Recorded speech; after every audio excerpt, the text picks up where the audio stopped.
The heavy oak doors swung open. It was Beatrice, the mother of the bride. Beatrice was a woman who wore her privilege like a weapon. She possessed the kind of old money that made her believe everyone in the room was simply a disposable prop in her personal stage play. She stopped next to me, inspecting a silver table centerpiece with a look of mild, calculated disgust. "It is adequate, I suppose," she murmured, deliberately avoiding eye contact.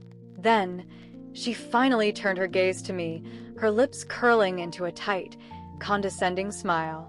"You people in the service industry are always so remarkably dutiful, aren't you? Just blindly following instructions. It must be so peaceful, not having to carry the real burden of leadership or intelligence. I have learned that anger is a luxury you cannot afford when you are a black woman operating in spaces designed to keep you out. The arrangements will be flawless for tomorrow's ceremony, ma'am," I replied smoothly, my voice a calm, flat line. "Everything is exactly according to the signed agreement." She scoffed quietly, turning away to march toward the main staging office. I followed a few paces behind to retrieve my master schedule. As I reached the doorway, I paused.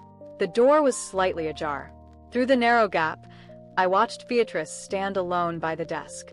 She looked over her shoulder, ensuring the hallway was empty. She did not see me standing silently in the shadows. With a swift, practiced motion, she picked up the thick envelope of cash, opened her oversized designer bag, and dropped the money straight inside. She was stealing from her own daughter's wedding fund. More importantly, she was stealing the exact deposit that was legally required to keep the doors of this venue open tomorrow morning. Most people would have burst into the room. Most people would have confronted her, screaming about theft, justice, and morality. But I am not most people. I felt a cold, sharp clarity wash over my mind. A $2 million wedding does not run on romance, and it certainly does not run on hope. It runs on paper. Contracts, vendor agreements, physical signatures, and strict liability clauses. My name is Clara. For 20 years, I have orchestrated the most exclusive, high-stakes events on the East Coast of the United States. When a crystal chandelier shatters during setup, or a catering company suddenly loses power, people panic. I do not. I simply open my leather-bound portfolio, read the fine print, and adjust the board. I am the architect of the invisible structure that keeps these massive events from collapsing. We were exactly 24 hours away from the grandest society wedding Charleston had seen in a decade. The venue was a sprawling, historic mansion, the kind of place where the walls practically drip with generational wealth and unearned entitlement. I stood in the center of the grand ballroom, making sure the environment was flawless. 150 mahogany chairs were aligned with mathematical precision. The towering floral arrangements were secured perfectly. Every moving part of this massive machine was bound by the strict rules resting in my hand. Beatrice walked out of the office, smoothing her dress, acting as if absolutely nothing had happened. She had just created a massive financial black hole, and I knew exactly who she was going to blame when the venue owner demanded his money. She was going to frame me to cover her tracks. But as I watched her walk away, I didn't stop her. I didn't check her bag, and I didn't call the authorities. I simply looked down at the bright red vendor liability folder in my hands and let a slow, icy smile cross my face. She thought she was playing a brilliant game of power. Why did I let her walk away with the money? Because she didn't realize she had just handed me the match to burn her entire kingdom to the ground. The groom's family, the Garcias, had just arrived. Mr. Garcia, a man who built his fortune in commercial real estate, was an imposing figure who expected absolute perfection and paid heavily for it. He was funding this entire $2 million spectacle. Everything was running like a Swiss watch, until the grand ballroom doors slammed open with a dramatic, echoing thud. Beatrice marched in, her face twisted into a mask of theatrical panic. She was clutching the thick, brown deposit envelope I had seen her empty into her designer bag just 30 minutes prior. Now, the envelope was crumpled and entirely flat. Behind her trailed a young, white-eyed blonde woman holding a clipboard that looked entirely too heavy for her. "Stop everything." Beatrice's voice cut through the massive room, loud enough to force the florists to drop their shears. She rushed straight toward Mr. Garcia, bypassing me entirely. "James, we have a catastrophic emergency. The venue owner's cash deposit is gone. $50,000 vanished from the staging office." The entire ballroom went dead silent. Mr. Garcia's expression hardened into granite. He turned slowly to look at me. "I knew it," she hissed, her voice dripping with venomous satisfaction. "I warned you, James. I told you we should have used someone from our own circles. Fortunately, my niece Emily here has a degree in communications. She has agreed to step in and save my daughter's wedding from this criminal disaster. We do not need this thief ruining our family's reputation on the eve of the ceremony." I looked at Emily. Her hands were shaking violently. She didn't know the first thing about managing a 50-person unionized crew, let alone a high society wedding. Beatrice was setting her up to be a disposable puppet while she ran the show and kept the $50,000. Two bulky private security guards, hired by Beatrice naturally, stepped into the ballroom and flanked me. Mr. Garcia crossed his arms. "Do you have anything to say for yourself?" he asked, his voice low and dangerous. "I will gather my personal items and leave," I said, my voice steady, betraying absolutely zero emotion. Beatrice smirked, a triumphant gleam in her eye. "Escort her off the property immediately. Do not let her touch another thing." My eyes were locked dead ahead on the main catering table near the exit. Resting perfectly flat next to a silver tray was a thick, bright red folder. Emblazoned on the front in bold black letters were the words, "Vendor Liability and Master Insurance Protocol." The heavy oak doors of the grand ballroom closed behind me, cutting off the manufactured outrage of Beatrice and the Garcia family. I was now flanked by two massive private security guards. By industry standard, a terminated vendor is legally entitled to a strictly monitored 15-minute window to gather personal effects. I didn't need 15 minutes. I needed about 4. As we walked down the sprawling, velvet-lined hallway, I could hear the sharp click of the staging office door locking, echoing from the other wing. Beatrice had moved quickly. She was securing my main base of operations, seizing my master laptops, my digital schedules, and my contact lists. "Ma'am, we need you to head toward the front exit." The guard on my left grunted, shifting his weight. "My coat and personal medication are in the secondary staging area." I replied, my voice a flat, unbothered monotone.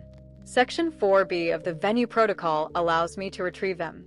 The guard hesitated, exchanged a brief glance with his partner, and nodded. We bypassed the grand foyer entirely and pushed through the heavy swinging doors into the industrial catering kitchen. The shift in atmosphere was instant. The kitchen was a roaring engine of stainless steel, open flames, and shouting line cooks. You hide it in plain sight, in the one place high society clients like Beatrice refused to enter, the grease-stained, chaotic prep zones. Hanging on a cheap metal hook next to the fire extinguisher was a battered clipboard. To anyone else, it held standard municipal health inspection forms.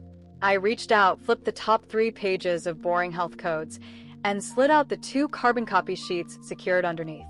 They were the master vendor agreements, the raw, physical contracts bearing the original signatures of every single supplier. Just as the paper disappeared into my lining, the swinging kitchen doors violently burst open. It was Beatrice.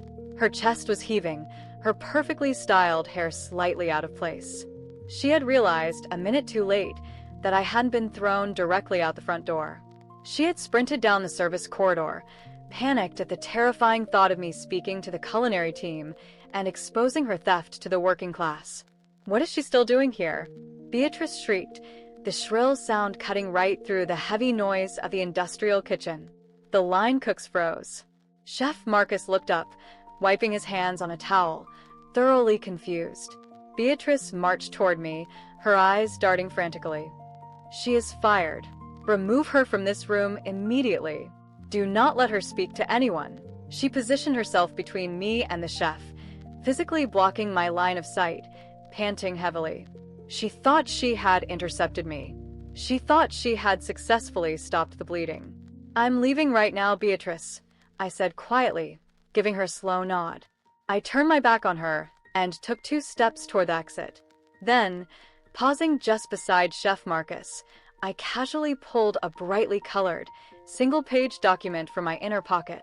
Without breaking my stride, I pressed it firmly into his hand. "Read this carefully, Marcus," I whispered so only he could hear. The guards ushered me out the back delivery doors and into the humid Charleston afternoon. The heavy metal door slammed shut behind me, locking automatically. I sat in the driver's seat of my SUV, parked just beyond the heavy iron gates of the estate. Inside that sprawling historic house, I knew exactly what Beatrice was doing. I didn't need to be psychic to see it. Arrogance operates on a very predictable, repetitive schedule. She was likely holding a crystal flute of expensive champagne, marching her terrified niece Emily around the ballroom. She assumed that event planning was nothing more than picking out silk napkin rings and tasting imported cake. She didn't understand the brutal, unforgiving mechanics of corporate liability. The yellow piece of paper I had pressed into Chef Marcus's hand before leaving wasn't a petty threat. It was a standard, legally binding notice of insurance revocation. In the high-stakes world of elite event management, the venue, the vendors, and the clients do not insure the weekend. I do. My agency carries a massive $10 million umbrella policy that covers every single hazard on that property. It covers the open gas flames in the industrial kitchen. It covers the 500-pound crystal chandeliers hanging directly over the guests' heads. It covers the unionized waitstaff carrying heavy, boiling hot plates through crowded rooms. And right at the bottom of that yellow form, printed in bold black ink, was an unbendable clause stating that if my agency was terminated or forcibly removed from the premises, all liability coverage immediately dropped to zero. I pulled out my phone and tapped a single button on my dashboard screen. I called my corporate broker in New York. The call lasted exactly 30 seconds. I verbally confirmed my physical removal from the property. He typed a few keystrokes into his terminal, and just like that, the multi-million-dollar invisible shield protecting Beatrice, the Garcias, and the entire wedding evaporated into thin air. Now, the dominoes began to fall. Through my windshield, I watched the heavy loading dock doors at the side of the mansion swing wide open. A man in a high-visibility vest walked out, holding a clipboard, pressing a phone frantically to his ear. It was the lead rigger for the lighting company. I watched as a white utility van aggressively backed into the driveway.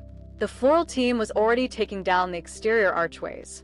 The caterers were violently shoving racks of chilled lobster back into their refrigerated trucks. The machine wasn't just stopping, it was actively and rapidly dismantling itself to avoid catastrophic legal exposure. Inside the heavily soundproofed ballroom, Beatrice was completely oblivious to the silent evacuation happening in the service wings.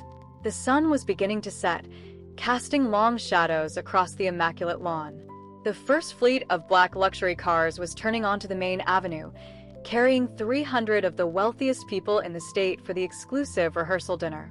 When she did, she wouldn't find a subservient staff waiting for her orders. She would find an empty room and a nightmare she couldn't buy her way out of.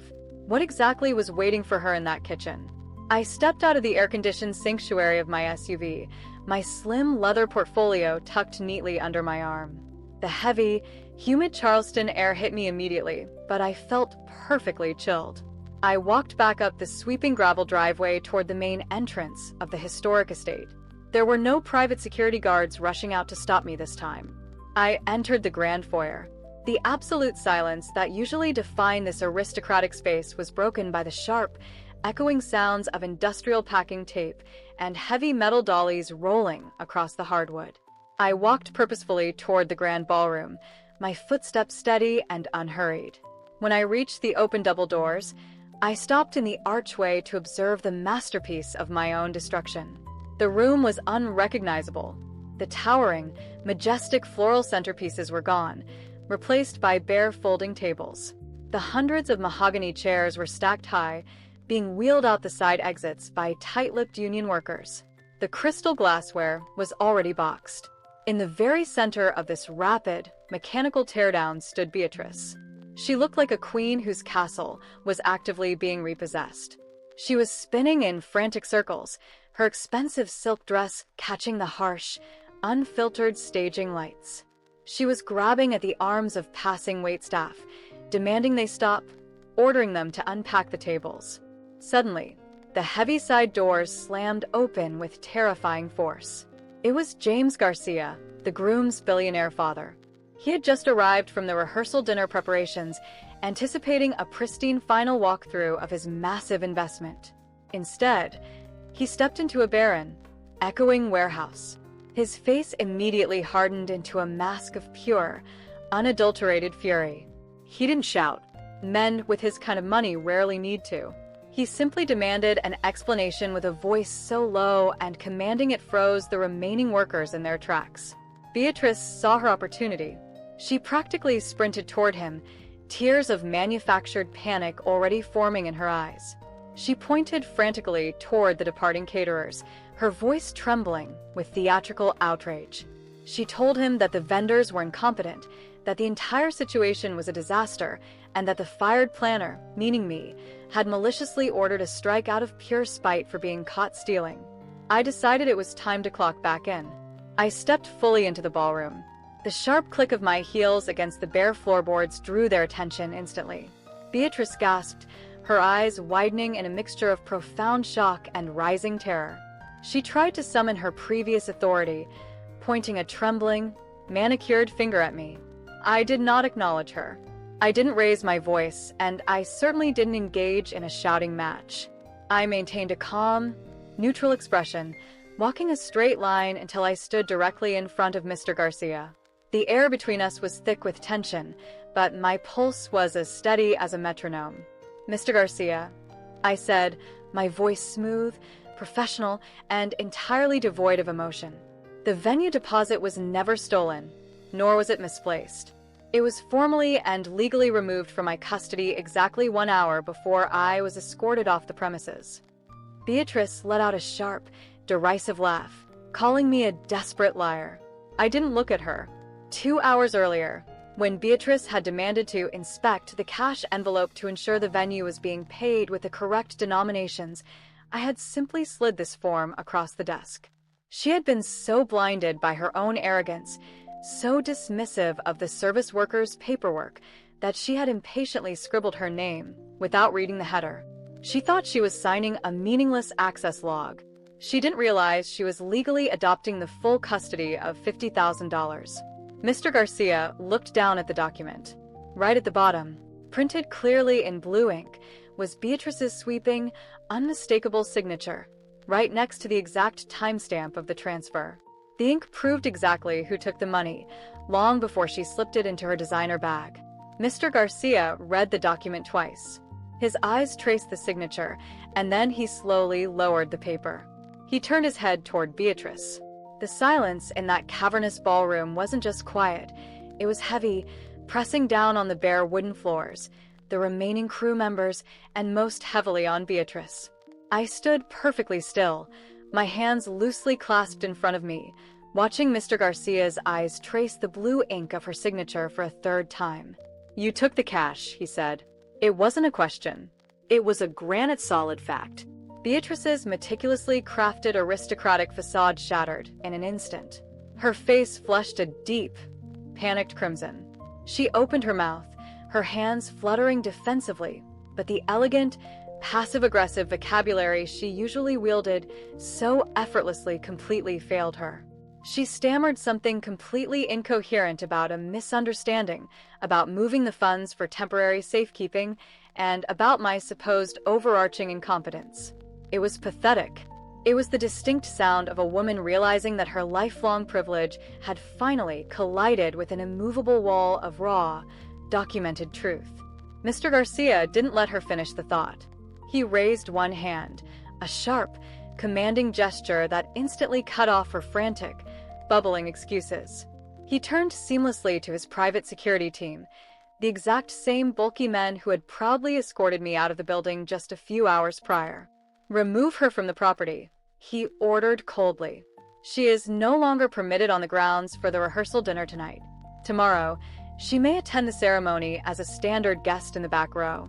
If she speaks to a single vendor or touches a single piece of equipment, have her arrested for trespassing." Beatrice let out a strangled, breathless gasp.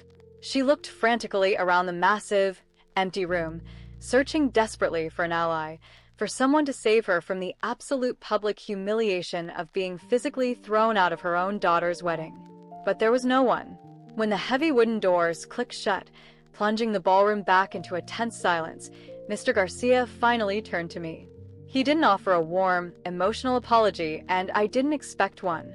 We were both professionals. We dealt in immediate solutions, not sentiment. The missing funds will be replaced via wire transfer in exactly 10 minutes, he said flatly. I will triple your original management fee, payable immediately. What do you need to stop this evacuation? I didn't smile. I simply pulled my phone from my blazer pocket and checked the time. I need my staging office unlocked, my master schedule returned, and a direct line to the union steward, I replied. He nodded once. Done. I dialed my corporate broker in New York. The call took exactly 20 seconds. I gave the verbal authorization, and the $10 million liability shield was instantly locked back into place. The moment the call ended, I walked over to the heavy loading dock doors and pushed them wide open. The fleet of departing delivery trucks was already halfway down the long gravel driveway. It was a small, almost invisible gesture in the grand scheme of things. But within 30 seconds, the brake lights of a dozen massive vehicles flared bright red in the descending twilight. The heavy diesel engines roared as the trucks shifted into reverse. The metal dollies hit the pavement once again. The florists, the caterers, the lighting crews, the entire magnificent, multi-million-dollar machine, turned around and marched right back into the building. It took exactly 15 minutes for the pulse of the event to return to a flawless, unstoppable rhythm. If you enjoyed watching this masterclass in professional revenge and seeing arrogance dismantled by the rules it refused to read, make sure you hit the subscribe button, leave a comment about your favorite moment of poetic justice, and join us for the next story. The world is full of entitled people, and I have plenty of clipboards waiting for them.